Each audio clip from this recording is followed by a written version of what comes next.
Buenas tardes. Es para mí una gran satisfacción, como podrán comprender, como prehistoriador y arqueólogo, pues venir a Carmona. Les decía a mis compañeros de la universidad que con los que he venido juntos en el coche por el camino y luego cuando llegamos aquí, la gran antigüedad de Carmona. Yo estoy vinculado a la arqueología de Carmona a través de excavaciones que hice aquí casi desde que era estudiante o recién acabada mi carrera, un tiempo que hay que medir ya con la prueba del carbono 14 por lo menos, y bueno, he disfrutado mucho publicando, investigando cosas de aquí de Carmona. Mis vínculos con el equipo de arqueólogos de Carmona del ayuntamiento es fuerte, también fuerte con el equipo que hoy dirige la necrópolis romana, y por mi especialización en cosas de prehistoria pues me he dedicado siempre a lo más antiguo. Por ejemplo, las cosas que aparecieron en la Casa Palacio Marqués de Saltillo, estuve implicado directamente en aquello, siempre muy vinculado a Carmona. Así que es para mí una gran satisfacción venir de nuevo a Carmona. Yo participé en las conferencias magistrales hace 2 años y no solo venir a este ciclo de conferencias por encargo de don Manuel González Jiménez y del profesor Antonio Caballos que me lo han pedido, sino además a presentar al conferenciante de hoy, compañero de la universidad, a un área de conocimiento que aparentemente está distante de la historia. Para los que creen que las ciencias se dividen en 2 ramas absolutamente distintas, la ciencia y las letras, eso es divisiones para repartirse los presupuestos y el poder, no son divisiones científicas, ¿no? Y además compañero en otros cometidos de la universidad, por ejemplo en el comité editorial del Secretariado de Publicaciones, donde precisamente lo he conocido, donde colaboramos con el director del mismo, que saben ustedes que es el profesor Caballos. Bien, el profesor Caballos es un trabajador incansable. En el Secretariado de Publicaciones nos tiene a todo el comité derecho y encargándonos una cantidad de trabajo enorme. Él creo que ha ganado mucho el Secretariado de Publicaciones bajo su dirección, pero los que colaboramos con él, que lo conocemos, yo además lo conozco porque estudié con él desde pequeño, desde la carrera, el primer curso de carrera, año 72, fui compañero de él, y después en paralelo prácticamente toda la vida, pues sabemos que es una persona, un trabajador nato. Así que me dijo: tú no te preocupes, José Luis, para la presentación de profesor Figueroa, yo te voy a mandar un breve resumen de su currículum, no te vas a tener que trabajar nada. Me ha enviado 42 folios. El breve resumen de su currículum. Así que menos mal que después el profesor Caballos me ha enviado también un resumen del resumen, pidiéndome que además concretamente y de forma explícita que este pequeño resumen lo lea de su parte aquí. Así que yo primero voy a leer este resumen del profesor Caballos. Dice así: el profesor Manuel Enrique Figueroa Clemente, catedrático de Ecología y director de la Oficina de Sostenibilidad de la Universidad de Sevilla, fue secretario y vicedecano de la Facultad de Biología entre 1982 y 2009.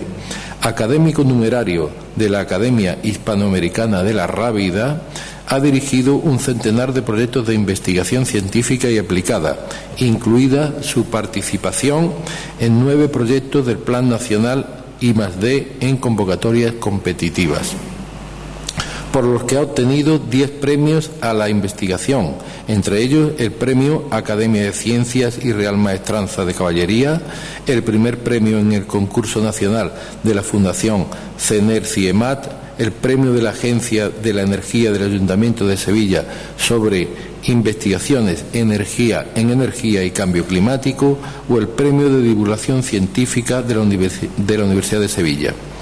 Ha publicado, solo o en colaboración, alrededor de 200 trabajos de investigación, así como 9 libros sobre temática ecológica, de los que podemos citar la Guía Universitaria de Buenas Maneras contra el Cambio Climático, del año 2006, Los sumideros naturales del dióxido de carbono, publicado en el 2007, Ciudad y Cambio Climático, publicación del 2009, o la Guía de Aves de la Universidad de Sevilla, del año 2011.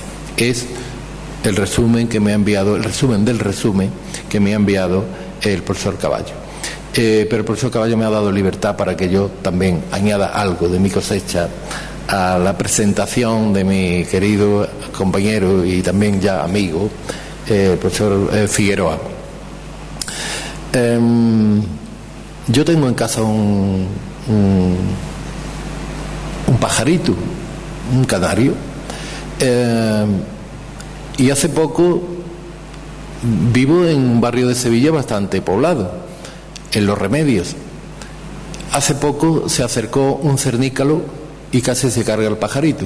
Menos mal que estaba yo cerca y logré asustarlo, porque el cernícalo se avanzó contra la jaula del pájaro y metía las garras, y el pobre pájaro casi le da un infarto al canario.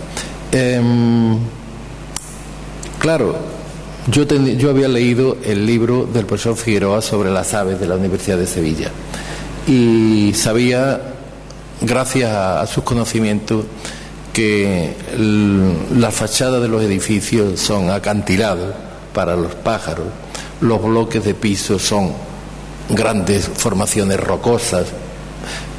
Ellos ven la ciudad con otros ojos. La ciudad que nosotros hemos construido son para ellos desfiladeros, peñas donde pueden anidar, etcétera. Eso es quizás uno de los mayores valores de algunas de sus publicaciones a la hora de divulgar sus conocimientos al gran público, hacernos ver la ciudad a través de la vista del ave, del pájaro.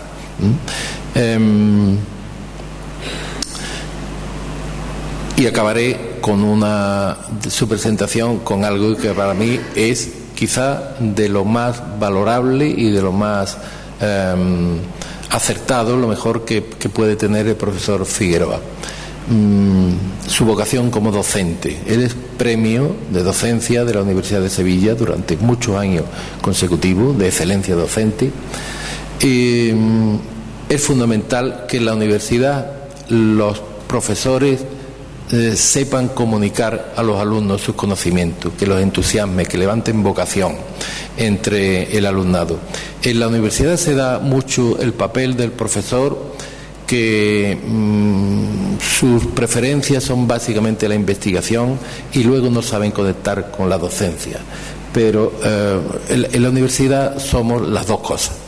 Es inseparable la investigación y de la docencia y la docencia de la investigación. Por eso las clases en la universidad no son como en una academia, a pesar de que Bolonia lo quiera, una academia donde necesariamente tenemos que acabar sistemáticamente todos los programas de la A a la Z, tal. En la clase universitaria es más darle al alumno los rudimentos para que él avance solo ya el resto de su vida en el conocimiento, y eso solamente se hace teniendo vocación docente como la que tiene el profesor Figueroa, que ustedes podrán perfectamente comprobar en la conferencia de hoy, y por tanto yo ya me callo y les dejo con él.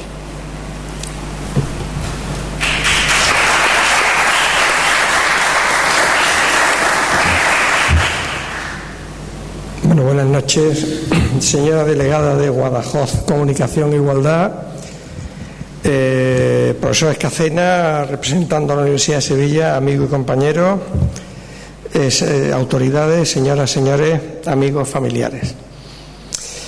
Bueno, primero dar las gracias, por supuesto, al Ayuntamiento de Carmona y a mi universidad, que me permite estar aquí esta tarde. Estoy con muchísimo gusto, por supuesto, siempre que quieran estaré. Y dar las gracias por estar aquí. Es un honor intervenir en estos ciclos, ¿no? Bueno, el título que hablamos de esto era Las aves de nuestro entorno urbano. Le voy a dar un giro a esta cuestión, voy a hablar de lo que se espera, pero también quizás le voy a dar algún giro, porque siempre debe haber alguna sorpresa en estas cosas, ¿no? De hecho, por supuesto, he respetado el título original que viene en el programa, en la primera transparencia, pero en la segunda aparece un subtítulo que al final comprenderán, o a lo largo de la disertación comprenderán por qué, ¿no? Personas, ciudad y aves ante el paradigma de la biofilia. Es el subtítulo que yo creo que redondea el tema del ave y por qué el ave es importante en la ciudad y por qué quizás tenemos que cuidarla, ¿no? Hay una cosa que ya ha comentado el profesor Escacena, que es una cosa que a mí personalmente y al resto de mi grupo de investigación nos gusta mucho destacar, ¿no? Que es la ciudad para las aves, ¿no? Es decir, realmente ahí tenemos una imagen de Carmona desde el aire. Entonces, ¿qué es la imagen que quito? Le doy directamente, ¿no? Sí. Que es la imagen que puede ver el ave desde el cielo. Es la ciudad, le identifica como algo distinto del entorno rural, aparece con cierta forma, y las ciudades en el territorio, en la imagen que tienen a la izquierda, se ve el entorno, ya que se ve Sevilla, se ve Carmona y otras ciudades. Entonces un poco como se ve que el entramado urbano son distintas manchas de ciudades con un entorno rural, río, etcétera. De esta forma ven desde el cielo las aves nuestra realidad territorial, ¿no? Cuando las aves se acercan empiezan a ver formas concretas, entonces empiezan a identificar los objetos que constituyen la ciudad y su visión se vuelve mucho más concreta. Entonces las aves desde el aire identifican los objetos. Si nos acercamos más a la ciudad y el ave se acerca más a la ciudad, emergen ya realidades tridimensionales, ¿no? Aparecen espacios, signos de vida, parques, jardines, etcétera, ¿no? Entonces, la ciudad realmente muestra ese rico entramado de relaciones, lo que se llama la ciudad objetiva, y esa ciudad objetiva, digamos, es subjetivizada por el que la observa, ¿no? El ave la observa y debido a su experiencia, a su bagaje genético, subjetiviza una realidad objetiva que está en la ciudad. Esta realidad urbana es la que perciben las aves, pero unas aves y otras perciben de forma subjetiva realidades distintas de la misma realidad objetiva que es la ciudad, ¿no?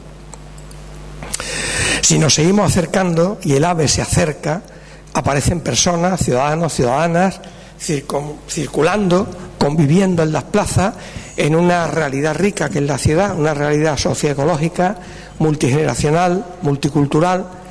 Y las aves entre el suelo, como están ahí esas palomas, y el cielo, con ese vencejo que está por ahí arriba, pues nos acompañan en esta realidad convivial que es la ciudad.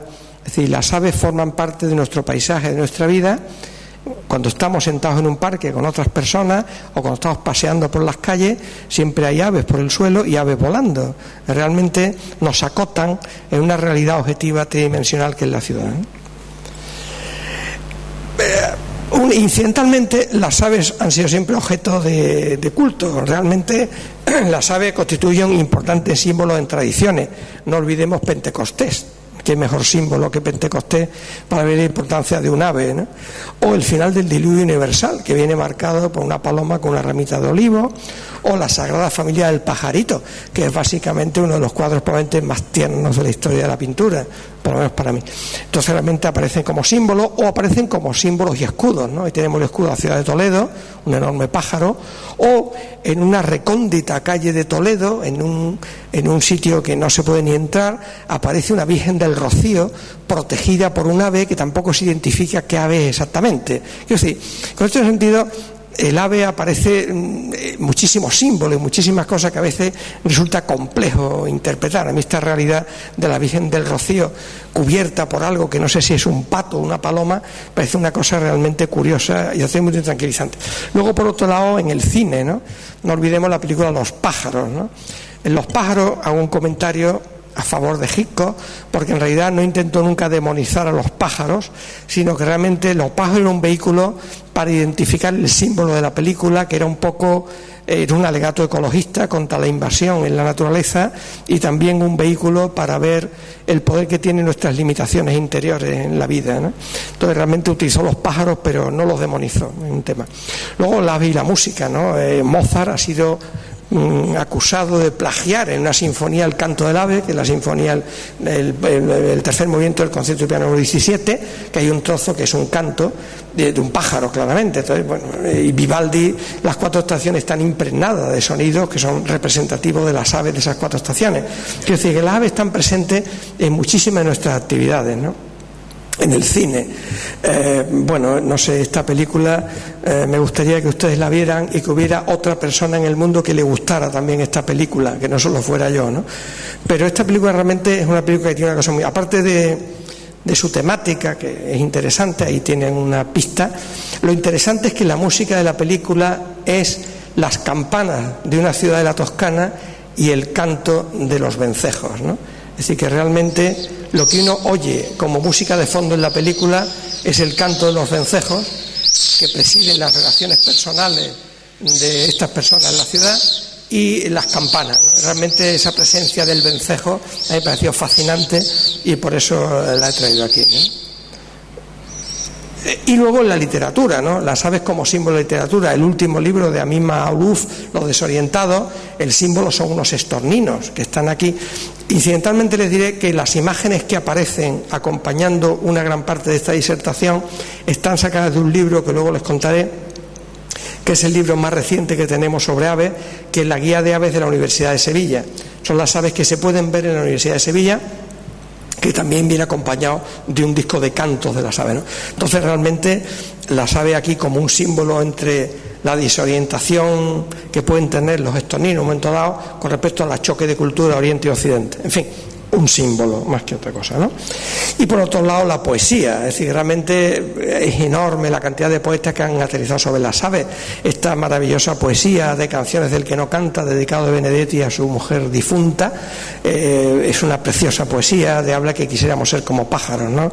En fin, no la voy a leer, simplemente poner como ejemplo de esta cuestión. O el canto al cernícalo de Pablo Neruda, que tiene esa preciosa frase que sí voy a leer, que es: clavó el cernícalo su vuelo, se desprendió del firmamento y cayó como un escalofrío.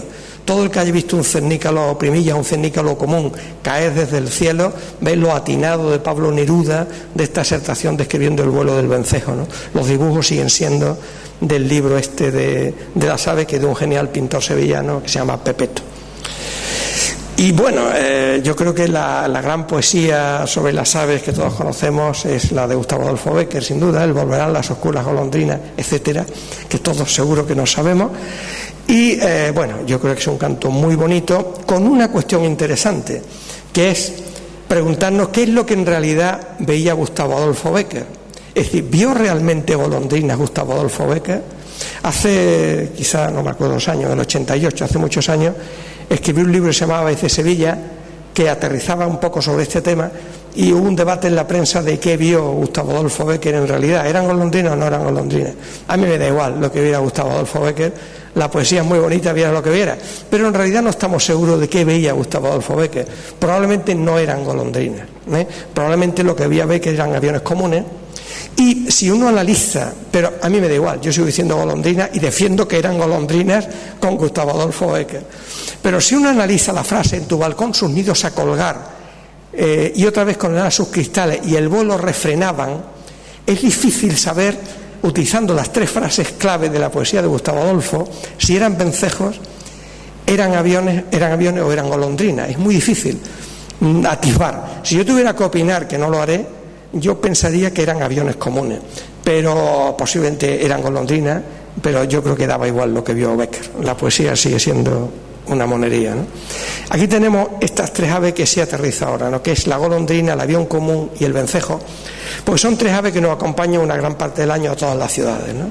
Cerca del suelo la golondrina, a media altura el avión común y en altura el vencejo, ¿no? Y nos acompañan realmente todo el verano. Y yo creo que coexisten con nosotros llenando el espacio de aves y de cantos. Yo creo que realmente la ciudad debería mirar a estas 3 aves y no atacarlas. Es decir, realmente primera crítica que hago hacia nuestro urbanismo es que no protegemos las aves, ¿no? Ahora haré algunos comentarios de eso al final. Creo que la gestión del ave urbana necesita una mayor preocupación por mantener las aves, por las razones que iré defendiendo Pero, por ejemplo, el vencejo tiene problemas ya para anidar en nuestras ciudades, el avión común se le persigue y la golondrina no tiene ningún sitio. Quiero decir, perdemos aves, ¿no? Entonces, de alguna manera, o protegemos las aves con nuestros parques y jardines o con medidas urbanísticas de algún tipo, o iremos perdiendo aves de alguna manera, ¿no? Una cuestión que no podemos olvidar, y cambiando un poco el sentido, es que la ciudad es un ecosistema, ¿no? La ciudad es un ecosistema que tiene una estructura que proporciona alimentos y que está movido por un flujo de energía, ¿no? Entonces la ciudad procesa muchísima energía. Gracias a ese procesamiento de energía la ciudad es como es. Y gracias a ese procesamiento de energía la ciudad tiene una estructura que permite que haya aves, que permite que haya muchas aves. Nuestras ciudades tienen una diversidad de aves muy grande. La ciudad de Sevilla, que está cerca de nosotros, es la ciudad de España con más diversidad de aves. La razón es la estructura tan diversa que tiene, ¿no? Todos nuestros pueblos y ciudades cercanas a Sevilla son muy ricos en aves, incluido Carmona. Tiene una estructura que lo permite. Las aves necesitan de la ciudad, necesitan de la estructura que genera el paso de la energía en la ciudad, que es capaz de generar eso.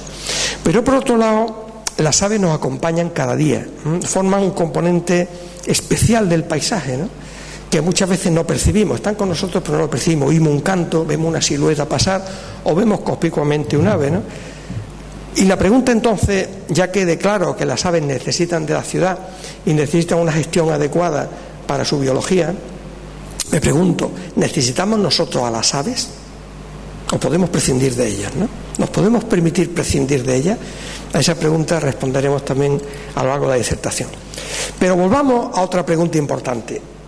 ¿Qué es la ciudad para un ave? ¿Cómo la ven?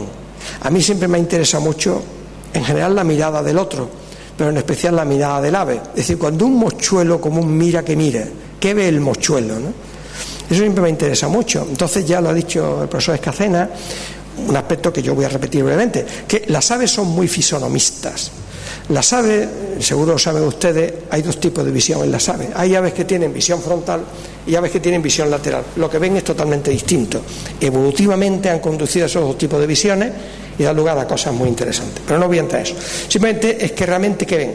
Ellos ven aspectos perceptivos esenciales, ¿eh? El ave, por ejemplo, ve los cierres, los muros, los paramentos, los parques, ¿no? En ese sentido, ¿qué es una ciudad? Para el ave. La ciudad, y como leo aquí, se representa, leo directamente, como unas masas rocosas, que son los edificios, ¿no? Hendidas por una red de garganta las calles y alamedas, ¿no? Con abruptos acantilados, que son las fachadas, ¿no? Con frecuentes huecos, cornisas, ese tipo de cosas. Pequeña crítica, ¿no? La arquitectura moderna está acabando con ese tipo de perceptibilidad del ave y hace que el ave no pueda anidar en la ciudad.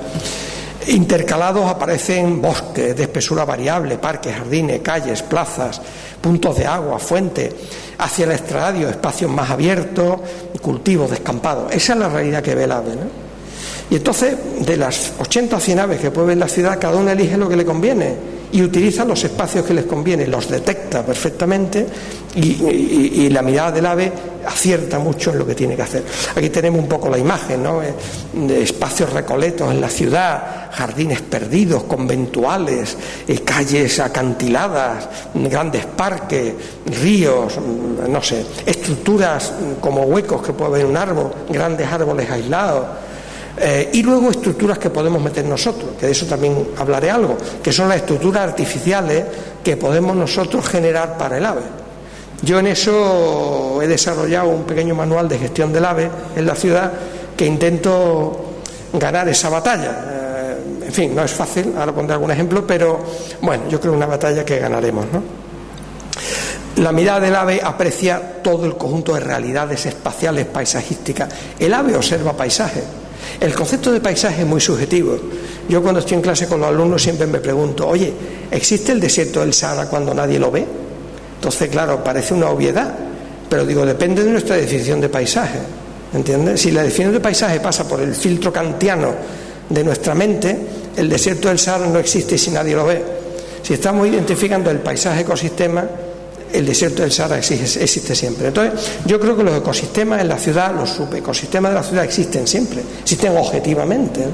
Pero existen subjetivamente para la mirada del ave, igual que existen subjetivamente para nuestra mirada, ¿no? Esta es la serie de libros que nosotros hemos hecho: Aves de Sevilla en el 87, Calle Salada en el 2007, que recibió un premio de la Universidad de Sevilla, ya va por la segunda edición, y últimamente, 2011-12, profesor Escacena tiene razón, el libro salió a la venta y salió en el 2011, pero yo he puesto 2012 porque todavía no lo hemos presentado. Entonces a mí me gusta la fecha de presentación del libro, fue como 2012, no corrijo al profesor Escacena, en la guía de aves de la Universidad de Sevilla. Es una experiencia de 25-30 años en aves, que yo creo que ha generado productos interesantes, ¿no? Nos ha preocupado siempre mucho en estos libros la imagen, ¿no? La imagen ha evolucionado en estos 3 libros, el tiempo ha pasado por ellos y lógicamente las imágenes ahora, por los medios técnicos que hay, son mucho más depuradas, mucho mejores, pero siempre hemos procurado que esa imagen, aquí tenemos un calamón, un cernícalo, un halcón peregrino y lo que sea, ¿no? El libro Calles Aladas es un libro que sí voy a dar aquí, es una guía de qué hacer con el ave en la ciudad. Hay unas descripciones de las cosas, los dormideros, que son muy importantes, el papel de las rapaces, las aves exóticas, que os contaré algo, y luego a mí lo que me interesa mucho es un modelo de gestión del ave, ¿no? Yo eso invitaría a todos los concejales y concejalas de cada pueblo, cada ciudad, que se plantearan el tema de la presencia del ave y gestionaran el ave en la ciudad. Es un tema muy interesante y yo creo que este libro sirve para cualquier ciudad, ¿no? Concretamente voy a aterrizar ahora sobre un aspecto importante, que son generar itinerarios, ¿no? A nosotros siempre nos preocupa mucho el que haya itinerarios en la ciudad donde los ciudadanos, no sé si se oía bien, y las ciudadanas y los niños, las niñas, pudieran ver las aves, puntos de observación de aves conocidos, ¿no? Y luego, por ejemplo, es un modelo de gestión del ave, de nuevo me interesa mucho. Por ejemplo, aquí tienen ustedes el Parque de María Luisa, que es un parque conocido en Sevilla. Aquí tienen ustedes un itinerario que nosotros planteamos, explicado en el Parque de María Luisa, y una serie de puntos de observación de aves donde decimos qué aves se pueden ver. Esto lo pueden utilizar los ciudadanos, los turistas o los colegiales que van al parque como un elemento de educación ambiental y de encuentro con esa realidad que son las aves de la ciudad, ¿no? El Parque Metropolitano del Alamillo, que hoy nos acompaña, es un honor para mí, personal, el que nos acompaña esta tarde, el director del Parque Metropolitano de Andalucía del Alamillo, ¿no? Es un espacio muy especial en sí mismo y muy especial para mí. Nosotros hemos desarrollado una serie de itinerarios en el Parque del Alamillo que tiene un conjunto de hábitats distintos. En el Parque del Alamillo, que es un espacio relativamente pequeño comparado con el mundo, tiene sin embargo una densidad de ave y diversidad tremenda, ¿no? La gran pregunta es ¿por qué? La respuesta son 2. Una, la diversidad de hábitat. Tiene una diversidad de hábitat que hace que haya potencialmente muchas aves que identifican con la mirada del ave sus necesidades, identifican esos espacios y van a ellos, con lo cual puede haber muy distintas, como podemos ver a continuación. Pero por otro lado, importantísimo, y si no, no sería posible, su gestión. La gestión del Parque del Alamillo es una gestión que cuida muchísimo estos aspectos.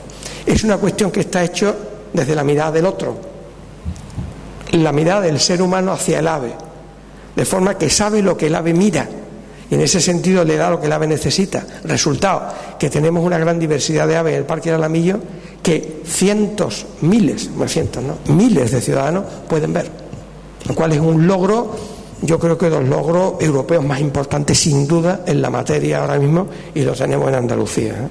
Estos son itinerarios que nosotros sugerimos en el marco del Parque del Alamillo, los naranjales, pues se puede ver todos estos pajaritos de naranjales, el jilguero, el verdecillo, el verderón, el petirrojo en invierno, la lavandera también fundamentalmente en invierno, el mirlo todos los días, todas horas, en fin, pero se pueden ver muchas cosas. Pero si avanzamos y nos vamos al alcornocal disperso con arbustos, pues ya encontramos la bisbita, un poquito más difícil de ver, la tórtola fácil, los mosquiteros los escuchamos fundamentalmente, el colirrojo tizón lo vemos si estamos quietos, y el estornino negro pues lo vemos habitualmente cuando vuelve a dormir por la tarde, ¿no? Y en ese sentido veis que son aves muy distintas. O el pinar con matorral, pues encontramos los pitos, el pico, la curruca, el pinzón o la curruca cabecinegra, se pueden ver, ¿no? Y podemos escuchar el pico picapino picando en el pino si estamos callados y tenemos paciencia, ¿no? Y todo esto en un espacio muy pequeño, ¿no? O si vamos al Encinar y Borde de Laguna, ya vemos otras cosas, escuchar el ruiseñor, ¿no? Tanto el bastardo como el común, o vemos los patos en la laguna, etcétera, y vemos otras cosas como el ave torillo algunas veces, etcétera. Quiero decir que hay muchas posibilidades de ver aves en una ciudad si tenemos los espacios adecuados, los hábitats adecuados. Entonces la mirada del ser humano puede ver esas aves si la mirada del ave ha detectado el hábitat que necesita. Gestionemos la ciudad generando hábitats que el ave mira, el ave se quedará, el ser humano podrá mirar las aves. Es una ecuación muy sencilla. Y luego, bueno, en la dehesa hay otras cosas, en fin. Nosotros insistimos en que siempre en cada parque, en cada espacio debe haber una lista para que la gente identifique lo que puede ver, la educación ambiental, ¿no? Tenemos la lista de los nombres comunes y el nombre científico, que yo creo, para el que lo quiera leer, también debe estar. Y luego debe haber en cada sitio una indicación de las aves, si el ave es residente, estacional, migradora, su nivel de conservación, si está amenazada, no está amenazada, porque así entendemos mucho más su vida, ¿no? Sabemos en qué época del año podemos encontrar un ave y qué nivel de rareza tiene, por ejemplo, ¿no? Etcétera, y si es abundante, no lo es. Este tipo de cosas nosotros en cada libro que hacemos lo ponemos siempre para que todo el mundo pueda conocer un poco cuál es la biología del ave que está mirando. En el libro de las aves de la Universidad de Sevilla, que está en la portada en pequeñito, tenemos, es un texto largo, tenemos en qué campos de la universidad y edificios se puede encontrar ese ave. Y luego una cosa que nos interesa mucho, aparte de las siluetas en vuelo y las siluetas posadas, porque muchas veces estos dibujos tan bonitos que hacemos no se ven nunca. No tenemos esa percepción tan sencilla, y lo que tenemos a veces son siluetas en la sombra o una silueta en vuelo, ¿no? Entonces a nosotros nos interesa mucho que la imagen de cómo es la bandera blanca la tenga el ciudadano, ¿no? Pero también qué silueta tiene en vuelo, qué silueta tiene en posado, porque muchas veces lo que vamos a ver son siluetas, sombras, ¿no? Y podemos identificar, ¿no? Igual que un avance que tiene esta guía, que es la primera guía de deyecciones, ave con guía de deyecciones, es decir, deyecciones de las aves, ¿no? Y entonces es la primera vez que existe en una guía qué tipo de deyección tiene un ave, de forma que uno puede identificar qué ave ha hecho una deyección en su ventana o qué ave en su coche, ¿no? Es decir, que ya cuando vamos a ese coche por la mañana o hace un rato que cogimos el coche del profesor Escacena y vimos que el coche estaba lleno de deyecciones, pues en vez de decir pájaro, pues ya podemos decir mirlo, y podemos darle el nombre al pájaro en vez de decir el insulto, y luego el pájaro podemos decir el insulto y decirle mirlo o cuscuca o colibita o lo que sea, ¿no? Esta guía es muy interesante, es un avance de investigación de un año de trabajo que hemos hecho y constituye un documento muy interesante, ¿no? Y luego hay otra cosa interesante en este libro, si les interesa, que es la guía de cantos, ¿no? Pero la guía de cantos acompañado del sonograma, de forma que hacemos un estudio del sonograma de cada canto. ¿Por qué es ese sonograma? ¿Por qué canta así? Estudiando el sonograma. Y además suministramos una edición de internet, de forma que si ustedes escanean este sonograma y lo pasan por el ordenador a través de un programa de libre acceso, sale el canto directamente en su ordenador. O alternativamente pueden utilizar el magnífico CD de canto que acompaña al libro y nos permite escuchar pues los cantos de las aves. Vemos la imagen y podemos escuchar los cantos. Esto de nuevo es el vencejo, ¿no? El que les habla tiene una cierta debilidad por los vencejos, ¿no? Y por otro lado, otra cosa que me interesa mucho, que es en el paisaje urbano hay muchas personas, turistas, personas que andan por las calles, y nosotros continuamente escuchamos cosas en nuestro paseo. Generalmente no identificamos. Esto es un verdecillo. No identificamos el canto, no sabemos quién nos está cantando, ¿no? Con este libro, que vienen como, no sé, cerca de 30 cantos, podemos identificar el canto de los más abundantes, con lo cual nos podemos enriquecer con esa música diaria que tenemos en la ciudad, que es el canto de las aves, ¿no? A mí me gustaría que los turistas que vinieran, que los viandantes de la ciudad pudieran percibir esta música urbana que tenemos y se enriquecieran con ella. Las aves nos acompañan y de alguna manera nos enriquecen también con su canto. Es una música gratis que tenemos en nuestras calles, ¿no? Nosotros afectamos a las aves. Esto es un pequeño paréntesis. Esta es la última tesis que hemos leído hace un mes. Es precisamente el efecto de perturbación que tenemos nosotros sobre las aves en la ciudad debido al ruido, ¿no? Hay tres cosas básicamente. Por ejemplo, el verderón común en la ciudad ha modificado la ciudad, en la parte ruidosa de la ciudad, modifica su canto en función del ruido, lo hace más agudo. ¿Qué pasa? Que no lo oye la hembra. Tiene que hacer un canto más alto y más agudo para que lo escuche la hembra. Entonces lo modifican las calles ruidosas, ¿no? Luego, por otro lado, hay otro ejemplo. El gorrión común y el estornino negro adelantan su canto en las calles ruidosas. Empiezan a cantar más temprano para organizarse. Los amigos y los conocidos, para organizar su vida, pues se levantan mucho más temprano y organizan su canto mucho más temprano para poder escucharse. Porque cuando empiece la mañana, todo el gorrión, cuando empiece la mañana ya no se van a escuchar, ¿no? Y por otro lado, la selección del lugar de nidificación en algunos parques tiene que ver con el ruido. De forma que nosotros hemos puesto cajas artificiales en los parques y las cajas que están cerca de los sitios más ruidosos no nidifica a nadie, nidifican dentro. En cambio, la presencia de personas no les afecta. Pasan de las personas, pero no de los ruidos de los coches. Con lo cual hay una cuestión ahí de gestión importante que es el gorrión, que habría que tener en cuenta. Y esta modificación del ave a cantos más agudos es un descubrimiento interesante, ¿no? Las calles para las aves son avenidas, son corredores ecológicos. Es decir, una garza real o un carnero común identifica un río o identifica una calle o un jilguero como un corredor ecológico. Por eso la vegetación que acompaña las calles y avenidas y también los ríos es una vegetación que debe ser cuidada. Yo tengo una batalla muy sorda ya con la poda, ¿no? Creo que la poda que hacemos en la ciudad está injustificada, absolutamente injustificada. Es una poda salvaje, cara, descuidada e injustificada, y afecta fundamentalmente a los pájaros, aparte de otras cosas que afecta, que no voy a entrar en eso, sería otra conferencia, pero sí afecta a los pájaros. Entonces realmente destruimos muchas veces los corredores, ¿no? Yo creo que tendríamos que estudiar la ciudad como corredor ecológico, porque eso facilita el movimiento de las aves y, por ejemplo, facilita que las aves penetren desde las zonas periféricas de la ciudad hacia el interior de la ciudad a través de corredores ecológicos que son las calles, y se muevan de unos parques en otros. La estructura de la comunidad aviar en la ciudad es una estructura más jerarquizada, anidada, ¿no? De forma que forman partes como las muñecas chinas, ¿no? Están unas cosas dentro de otras, ¿no? De forma que un parque grande suministra parques pequeños, pero el parque grande se tiene que nutrir a veces de que el ave lo vea o el ave pueda entrar, ¿no? Entonces depende del tipo de ave, si no hay niveles de penetración en la ciudad, el ave no va a entrar, ¿no? Entonces son cosas que con una gestión adecuada de la ciudad se podían hacer. A mí me interesa mucho las rapaces diurnas urbanas, ¿no?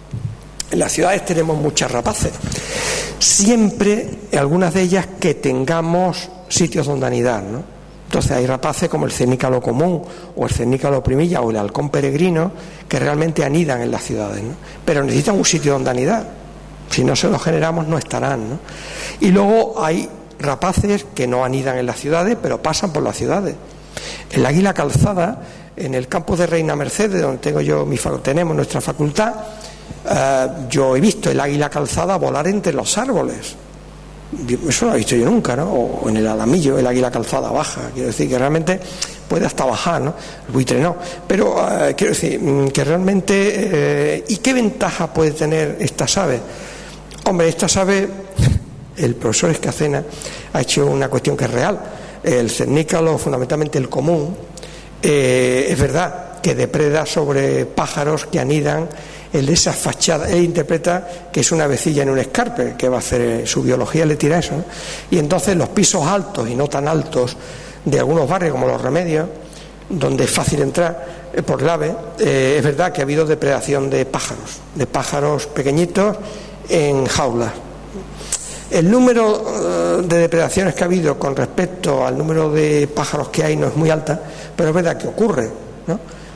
Pero fundamentalmente yo creo que estos cernícalos van a las palomas, ¿no? Entonces sería un buen nivel de control de las palomas utilizar lucha biológica a través de fomentar la presencia de cernícalo común y de halcón peregrino en la ciudad. Podríamos hacer que las palomas disminuyeran porque se comen una parte y por disuasión, ¿no? Evidentemente pueden ocurrir accidentes no deseados, como que el canario del profesor Escacena peligre, pero en fin, a eso también se puede poner alguna cautela, ¿no? Y luego son muy interesantes las rapaces nocturnas, ¿no? Las rapaces nocturnas, que las hay en todas las ciudades, hombre, en Sevilla hay búho grande, pero hay muy poco, y en el Parque María Luisa y no siempre, ¿no? La más abundante, el autillo, el mochuelo, el cárabo y la lechuza. Sin embargo, están disminuyendo. La ciudad no permite la persistencia de las rapaces nocturnas. Ya cada vez más difícil en las ciudades grandes que veamos pasar esa lechuza que a lo mejor hace 30 años veíamos pasar por nuestro barrio, ¿no? Que escuchemos al cárabo, ¿no? Que veamos al mochuelo.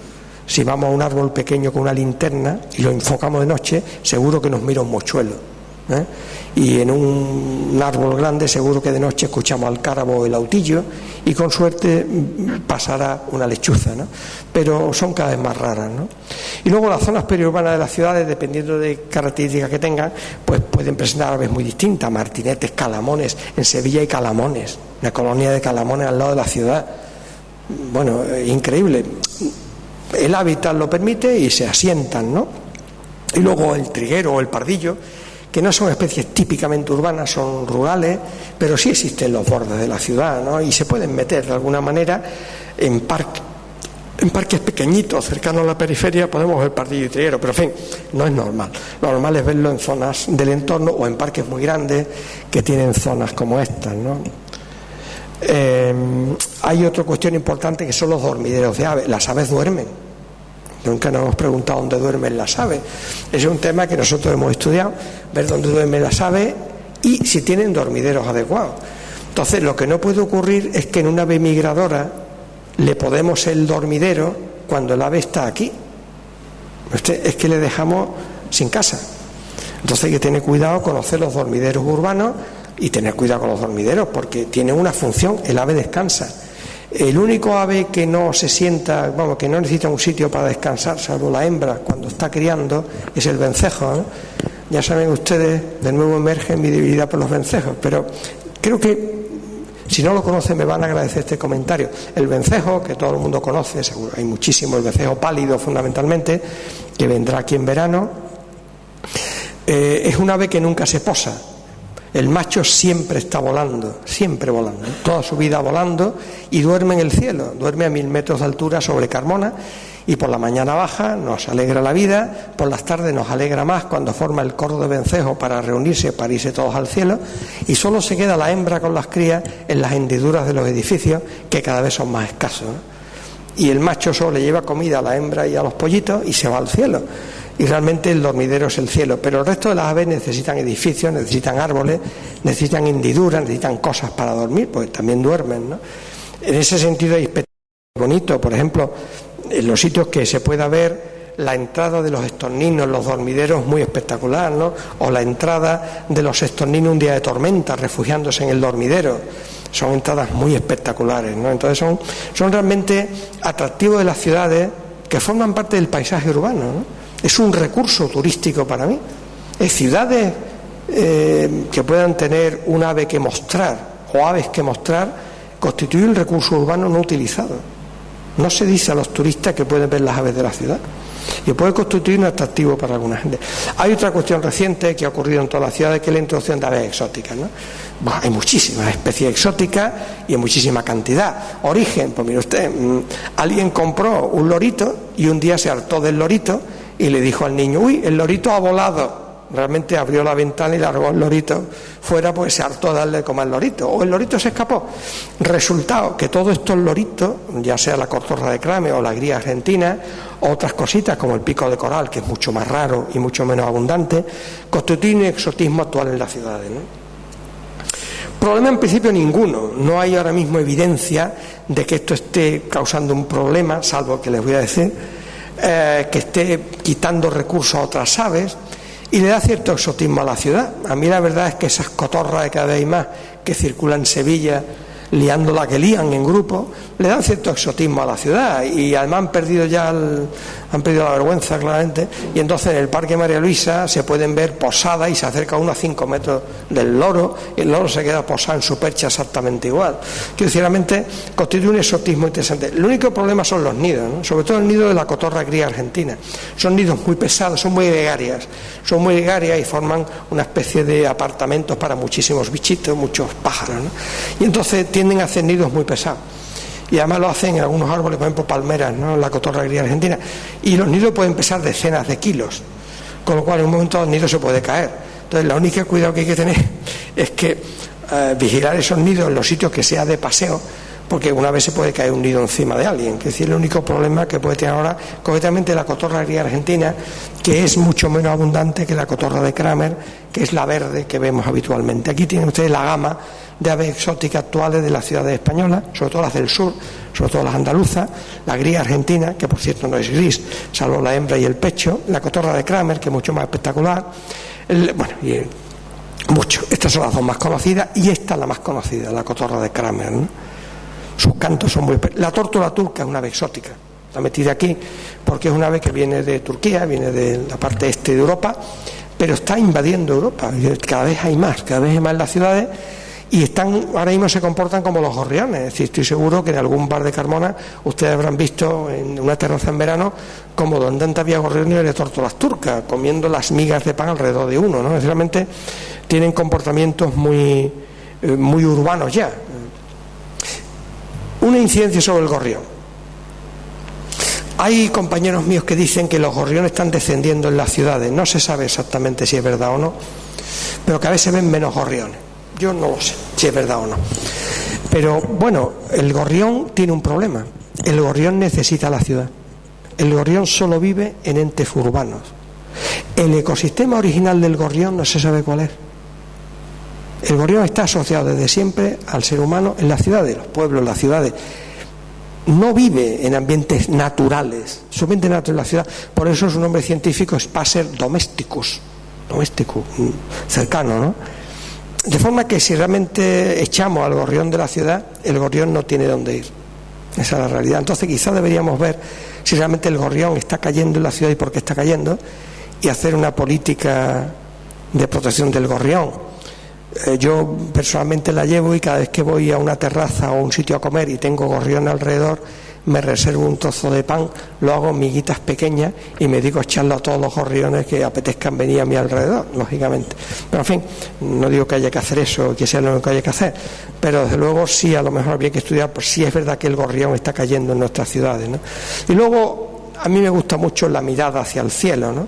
Mirar hacia el cielo y ver las aves volando. Vemos cosas muy bonitas en nuestras ciudades, y eso dio título al libro nuestro, Calles aladas. Calles aladas en andaluz son calles saladas, con lo cual todo el mundo dice, pero ¿son saladas las calles? ¿Pero qué quiere? ¿Por qué las calles son saladas? Dice, no son calles saladas, son calles aladas. Entonces hay que explicar un poco el título porque hablamos de esta manera, ¿no? Y entonces las calles aladas significa que las calles están llenas de pájaros, y esa es un poco la metáfora que hacíamos, ¿no? Este es el libro, este es el CD, esto es otro canto que pueden ustedes escuchar que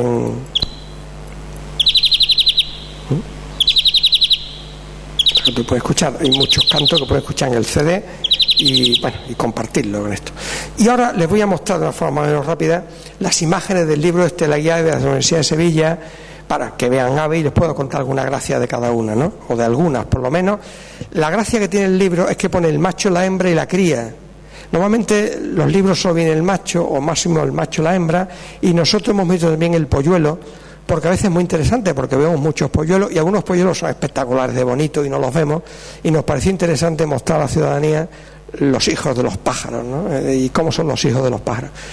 Y esto ha sido una obra de un pintor que se llama Pepeto, que es un artista fantástico, lo mejor que yo conozco ahora mismo, un dibujante, y ha dibujado para nosotros una maravilla, ¿no? Y aquí tenemos la diferencia entre los machos y las hembras de una serie de aves que les voy a mostrar, ¿no? De arrendajos, las cosas, los carboneros, los hileros tan conocidos, algunos en vuelo porque son muy espectaculares, ¿eh? El petirrojo, el macho y la hembra. El petirrojo nos acompaña todos los inviernos, ¿no? Es rara la ciudad que no tiene petirrojos. Los petirrojos, observarán ustedes como curiosidad que hay petirrojos que se le acercan mucho y otros no. Es debido a su experiencia previa. Si están en sitios que la gente cuida mucho a los petirrojos, el petirrojo dice, está en mi casa, y se acerca a las personas, ¿no? Si es de un sitio donde el petirrojo ha sufrido, no se acerca. Entonces a veces encontramos en invierno en un parque que a veces el petirrojo se nos pone al lado y otras veces se va. Y es porque vienen de poblaciones distintas, ¿no? Luego la bubilla, el ave del rey Salomón, con esa corona de oro que le donó el rey Salomón debido a su humildad, tras su orgullo de pedir una corona de oro al sabio rey Salomón. Es un ave que podemos ver en muchas zonas abiertas de las ciudades. Claro, en las zonas rurales es más fácil ver la bubilla que en la ciudad. En la ciudad es más grande, ¿no?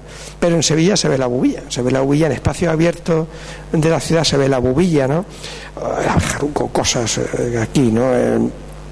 Las crías, a mí me interesan mucho las crías, los ruiseñores, los mosquiteros, todas estas cuestiones no son difíciles. Las aves chiquititas son difíciles de distinguir, pero con un poco de esfuerzo, un mínimo esfuerzo, realmente se pueden distinguir perfectamente. Bueno, los mirlos son fáciles, la cigüeña, y luego las grandes rapaces, ¿no? Los cernícalos, la calzada, el milano, todas estas son fáciles de distinguir. El autillo, la lechuza, las crías son muy curiosas, son muy difíciles de ver, ¿no? No se ven. Pero el macho y la hembra sí tienen algunas diferencias. El macho y la hembra de la lechuza no hay mucha diferencia, el autillo sí, y los pollos son muy graciosos, son cosas muy tiernas, ¿no? Luego el buitre a grandes alturas, lo verán ustedes por supuesto aquí, los milanos, etcétera. Los cernícalos son muy de la ciudad, ¿no? Tanto el común, que es el más carnívoro, ¿no? El más carnívoro, el diario, y el primilla, que es más vespertino, está por las tardes y es más omnívoro, come de todo y es el que anida en nuestros edificios, en nuestras cosas, ¿no? Y luego el halcón, los halcones, bueno, por supuesto las cigüeñas, las gaviotas. Tenemos un río cerca y por el río entran muchas gaviotas, y luego la cotorra de cráneo y la cotorra gris, que sobre todo esta, que es la que más vemos, un punto de exotismo en la ciudad, y el gorrión, que es un ave muy tierna, ¿no? Recordemos la Sagrada Familia del pajarito, que es un gorrión, y realmente es un ave, bueno, que sí es verdad, esta es la hembra de gorrión. Este es gorrión común, hay otro que es el gorrión molinero, pero bueno, la mancha negra es más grande y es bastante indistinguible para nuestro nivel, digamos, para todos, y el molinero está más en zonas más rurales y de campo, un poquito más de campo, y el gorrión común es el de la ciudad, ¿no? Es una ave que habría que pensar si la estamos perdiendo, ¿no? Y luego la galérida y otras aves que entran por aquí, las palomas. Comentarios sobre las palomas. Vamos a ver, yo no creo en el exterminio de las palomas, me parece una barbaridad. A mí no me gustan los edificios que observo por ahí llenos de pinchos, llenos de redes eléctricas que electrocutan pájaros de forma indiscriminada. No me gusta nada de eso. Entiendo que la deyección de la paloma estropea la obra civil, sobre todo la obra artística. La deyección de la paloma ensucia muchísimo, es tóxica, cuidado.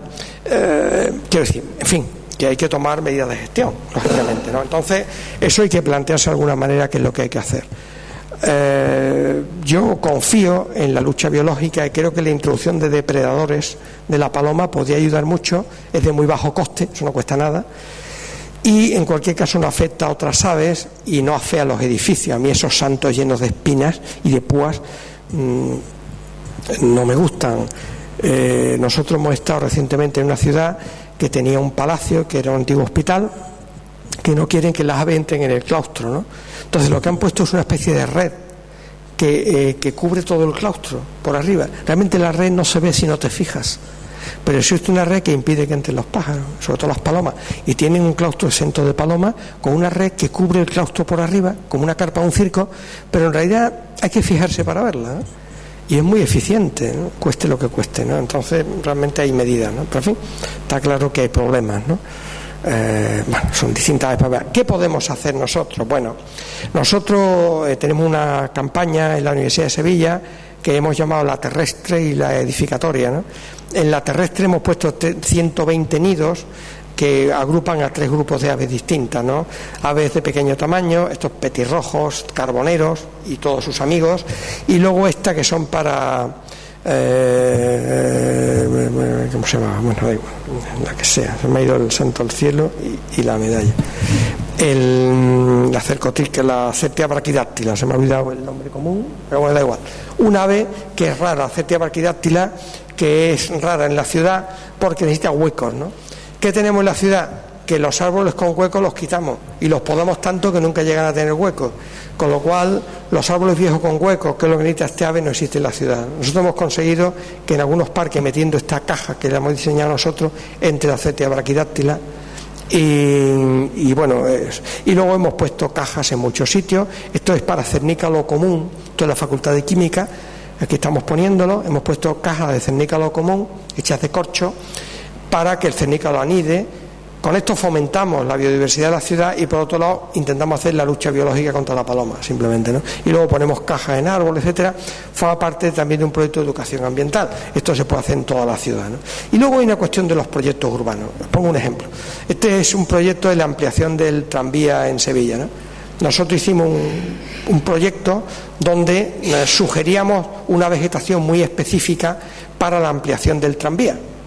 Esa vegetación específica tenía dos componentes. Un componente paisajista para el ciudadano, de forma que tuvieran flores todo el año, y el recorrido del tranvía fuera un recorrido que sembraba belleza de paisaje por donde iba, y por otro lado tiene un componente de aves. De forma que nosotros lo que hacíamos era hacer una previsión de qué aves podían ir a esos árboles si se hacía así, ¿no? Con esto quiero decir que hay posibilidad que incluso en la obra civil necesaria que hacemos en la ciudad la hagamos pensando en otros puntos de vista, ¿no? Y luego un mundo que en Europa está muy bien asentado, especialmente en Alemania y no en España, que es el tema de los techos ecológicos, las azoteas ecológicas, los paramentos verdes, las pérgolas, la utilización de las quintas fachadas como elemento ecológico y verde. En Europa eso es común, en sitios muy fríos es común, en Alemania está lleno de esto, y en España pues todavía estamos diciendo, ¿y esto qué es?, ¿no? Bueno. Y luego un último comentario que no quiero perder, el tema del cambio climático. Yo creo que existe evidencia de cambio climático, no voy a entrar en eso. El principio de precaución me lleva a pensar que hay que tomar medidas, y una cuestión: muchas especies se van a ver perjudicadas por el cambio climático. Precisamente porque la ciudad es un ecosistema que procesa mucha energía y nosotros empleamos mucha energía de procesamiento, la ciudad tiene mucha estructura, mucho alimento. Entonces la ciudad podría ser un sitio de protección del ave en un escenario de cambio climático. Si nosotros gestionamos bien sitios como el Alamillo o el Parque María Luisa o el Parque de los Príncipes o los parques que tengáis aquí, incluso un escenario de cambio climático, debido a esa energía que circula por la ciudad para que vivamos todos, también el ave se siente beneficiada, y realmente nosotros en un escenario de temperaturas muy elevadas, como parece que puede haber Andalucía, hasta 6 grados en verano por encima de la media en 50 años, pues podríamos encontrar. Nosotros hemos escrito un libro que se llama Ciudad de Cambio Climático, donde establecemos la cultura de la sostenibilidad y damos 707 medidas para luchar desde la ciudad contra el cambio climático y establecer la sostenibilidad en la ciudad. Una parte de estas medidas, aparte de beneficiar a los ciudadanos, benefician también a las aves, y con ello también nos beneficiamos nosotros. Y ahora aparece algo que les dije al principio y he reservado para el final: la hipótesis de la biofilia. Persona, aves, ciudad. La hipótesis de la biofilia lo que plantea es lo siguiente. Antes comentábamos la antigüedad de Carmona, podríamos comentar la antigüedad de las primeras civilizaciones, en las cuales es experto el profesor Escacena. Podríamos comentar cómo de antiguos somos, cuándo empezamos a ser homo habilis o homo lo que sea, ¿no? En cualquier caso, por mucho que haga 1.000.000 de años, no es tanto para haber olvidado que somos seres de la naturaleza. En eso se basa la hipótesis de la biofilia. La hipótesis de la biofilia lo que dice es que en nuestro genoma, en nuestra parte más interior, tenemos muy afianzada el contacto con la naturaleza. Y entonces eso hace que nosotros nos sintamos felices cuando estamos en la naturaleza. Nos sentimos a gusto cuando estamos en un parque que esté bien armado, rodeado de árboles, que oímos los pájaros y nos sentimos a gusto. Y estamos en la ciudad crispados por muchos motivos, a veces no tiene que ver con la falta de árboles en estos tiempos, y vamos al campo, damos un paseo por las afueras y nos sentimos mejor, ¿no? Lo que ocurre, según los defensores de la hipótesis de la biofilia, es que en nuestro fuero interior es lo que pedimos. Solución: nos vamos todos a vivir al campo. Difícil. Solución alternativa: metamos la naturaleza en la ciudad. Es decir, creemos sistemas verdes en la ciudad, buenos, de calidad, extensos, tantos como podamos. Fomentemos la presencia del ave. Entonces tendremos bosquecitos en la ciudad, por las calles, incluso unos buenos árboles en las calles, con bancos, y podemos escuchar los árboles. Entonces realmente podemos estar en contacto con la naturaleza. Los defensores de la biofilia defienden que con eso tendremos más salud y además seremos mejores, ¿no? Entonces realmente las aves nos acercan a la naturaleza, son un recurso urbano. Realmente en la oferta urbana, perdón, la oferta turística de Carmona, pues podía estar las aves de Carmona.